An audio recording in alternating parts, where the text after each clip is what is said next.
Hello friends, आज हम आपको सगुण काव्य धारा के अंतर्गत राम भक्ति काव्य की रचनाएं याद करने की ट्रिक बताएंगे। इसमें पहली रचना है भरत मिलाप, जिसके रचनाकार हैं ईश्वर दास। और इसे याद करने की ट्रिक है, भरत का मिलाप किससे हुआ था? तो वो हुआ था ईश्वर से, यानी राम से। तो भरत मिलाप हम इस तरीके से याद कर सकते हैं, भरत का मिलाप किससे हुआ था? ईश्वर से। दूसरी रचना है भक्तमाल, जिसके रचनाकार हैं नाभादास। और इसे याद करने की ट्रिक है, भक्त को माला हमेशा नभकर पहनानी चाहिए। तो भक्तमाल, नाभा दास, भक्त को माला नभकर पहचान पहनानी चाहिए, इस तरीके से याद रख सकते हैं। तीसरी रचना है रामायण महानाटक, जिसके रचनाकार हैं प्राणचंद चौहान। और इसे याद रखने की ट्रिक है, हम सब जानते हैं रामायण तुलसीदास जी द्वारा रचित है। तो रामायण जैसे महाकाव्य को महान नाटक बनाने वाला व्यक्ति भी तो कोई महान ही होगा। तो महान और चौहान, इस तरीके से याद रख सकते हैं। महान नाटक प्राणचंद चौहान, मतलब महान नाटक किसने बना दिया? प्राणचंद चौहान। इस तरीके से हम याद रख सकते हैं महान नाटक प्राणचंद चौहान से। उसके बाद चौथी रचना है राम रासो।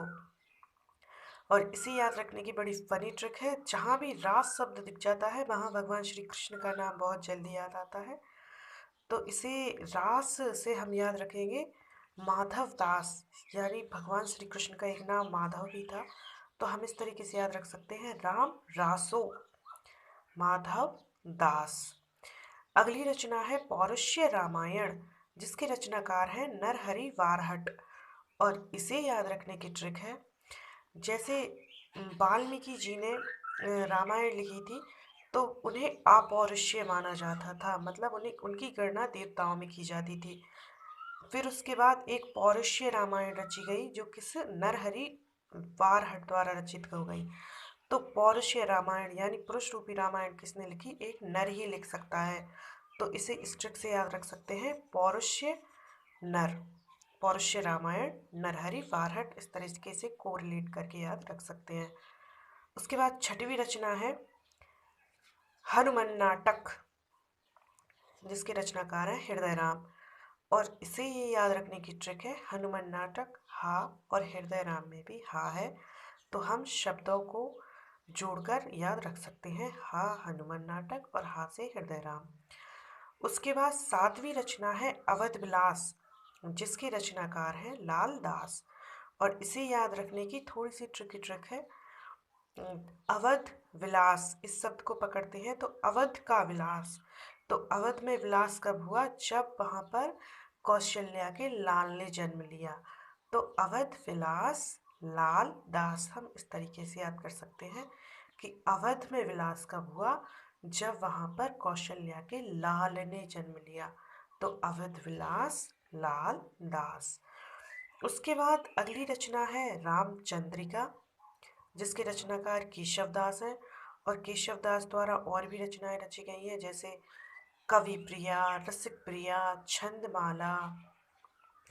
उसके बाद अगली रचना है कवित्त रत्नाकर, जिसके रचनाकार सेनापति हैं। अगली है राधा रामाष्टयाम, जिसके रचनाकार अग्रदास हैं। आपको ये दो तीन रचनाएं ऐसे ही याद करनी होंगी। उसके बाद आती है तुलसीदास की मोस्ट मोस्ट रचनाएं। और इनकी रचनाएं के साथ साथ इनकी इनकी रचनाओं की भाषा के बारे में भी पूछ लिया जाता है कि कौन सी रचना किस भाषा में रचित है। तो इन्हें याद करने का सबसे अच्छा तरीका है, इन्होंने दो भाषाओं में अपनी रचनाएं करी है, पहली ब्रज भाषा में और दूसरी अवधी भाषा में। तो इनकी जो जो ब्रज भाषा में रचनाएं हैं उन्हें अलग लिख लिया जाए, और जो जो अवधी भाषा में लिखी हैं उन्हें अलग लिख लिया जाए, तो इन्हें याद करना बहुत ही आसान हो जाता है। और दूसरी ट्रिक है इन्हें याद करने की, कि चार रचनाएं दोहावली, गीतावली, कवितावली, कृष्ण गीतावली, ये ब्रज भाषा में रचित हैं। और इनमें ज़्यादा ध्यान रखना है हमें विनय पत्रिका, जिसमें अक्सर मिस्टेक होती है, ऐसा लगता है अवधी भाषा की है, लेकिन ये ब्रज भाषा की है, इसे हमें विशेष ध्यान रखना है। एक है वैराग्य संदीपनी, तो ये 6 रचनाएं ब्रज भाषा की हैं और 6 रचनाएं अवधी भाषा की हैं। रामाज्ञा प्रश्नावली, रामलला नहु, जानकी मंगल, वरवे रामायण, रामचरितमानस, पार्वती मंगल। तो अगर हम ब्रज भाषा की रचनाएं याद कर लें, जैसे दोहावली, गीतावली, कवितावली, कृष्ण गीतावली, विनय पत्रिका और वैराग्य संदीपनी, तो हमें अवधी भाषा की रचनाएं याद करने की ज़रूरत ही नहीं पड़ेगी, क्योंकि ये 6 रचनाएं ब्रज भाषा में हैं और बाकी रचनाएं अवधी भाषा में हैं। तो इस तरीके से हम तुलसीदास की रचनाएं उनकी भाषा सहित याद रख सकते हैं, क्योंकि ये क्वेश्चन